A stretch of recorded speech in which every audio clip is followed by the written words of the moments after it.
Chennai super Kings మాజీ captain Mahindra Singh Dhoni గురించి ప్రస్తుతం సోషల్ మీడియాలో పెద్ద ఎత్తున చర్చ నడుస్తుంది. ఐపీఎల్ 2025 సీజన్లో రాయల్ ఛాలెంజర్స్ తో జరిగిన మ్యాచ్లో 9వ స్థానంలో బ్యాటింగ్కి వచ్చిన మహేంద్రుడు 16 బంతుల్లో 30 పరుగులతో అజేయంగా నిలిచాడు. అయితే ఈ మ్యాచ్లో చెన్నై ఓడిపోయింది.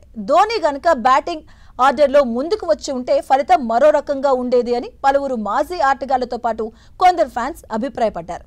ఇక ఈ క్రమంలో ఆదివారం రాజస్థాన్తో మ్యాచ్లో 7వ స్థానంలో ఆడాడు. 11 బంతులను ఎదుర్కొన్న ధోని ఒక 4, ఒక 6 సాయంతో 16 పరుగులు చేసి ఆఖరి ఓవర్లో అవుట్ అయ్యాడు. ఇక ఈ సీజన్లో చెన్నైకి ఇది వరుసగా 2వ ఓటమి కావడం గమనార్హం.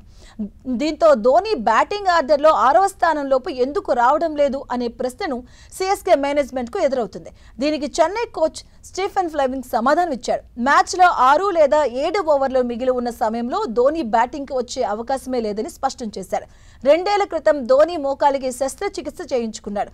అతడి ఫిట్నెస్ పై పూర్తి అవగాహన ఉందన్నాడు. మైదానంలో అతడు చురుగ్గానే ఉన్నప్పటికీ అతడి మోకాలు శరీరంలో మునుపటి స్థాయిలో లేవు. దీంతో అతడి బ్యాటింగ్లో 10 ఓవర్లతో పాటు ఆడుతూ పరిగెత్తడం చాలా కష్టమని ఫ్లెమింగ్ చెప్పాడు. ఇక మ్యాచ్ పరిస్థితిని బట్టి ముందుకొస్తాడన్నాడు. అలాగని సగం ఇన్నింగ్స్ ఉన్నప్పుడు క్రీజులోకి రాడని చెప్పాడు.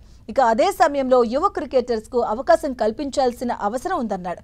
ఇక చెన్నైకి ధోని భారంగా మారాడా అనే ప్రశ్నపై ఫ్లెమింగ్ స్పందించాడు. దీనిపై అసహనం వ్యక్తం చేశాడు. ధోని తమకు ఎంతో విలువైన ఆటగాడు అని గత ఏడాది కూడా చెప్పినట్లు గుర్తు చేసుకున్నాడు. ఇక కెప్టెన్సీ, వికెట్ కీపింగ్ విషయంలో అతడు ఎంతో కీలకం. ఇలాంటి ఆటగాడిని 9 లేదా 10 ఓవర్లలో ఆడించాలి అనుకోవడం లేదన్నాడు. ఇక అతడి ఫిట్నెస్ అందుకు సరిపోదు అన్నాడు. ఇక ఈ క్రమంలో 14 ఓవర్ల నుంచి బ్యాటింగ్కు వెళ్లేలా సన్నద్ధం చేస్తున్నట్లుగా చెప్పుకొచ్చాడు. ఇక బ్యాటింగ్ ఆర్డర్లో ఉన్నవారిని బట్టి నిర్ణయాలు ఉంటాయన్నారు.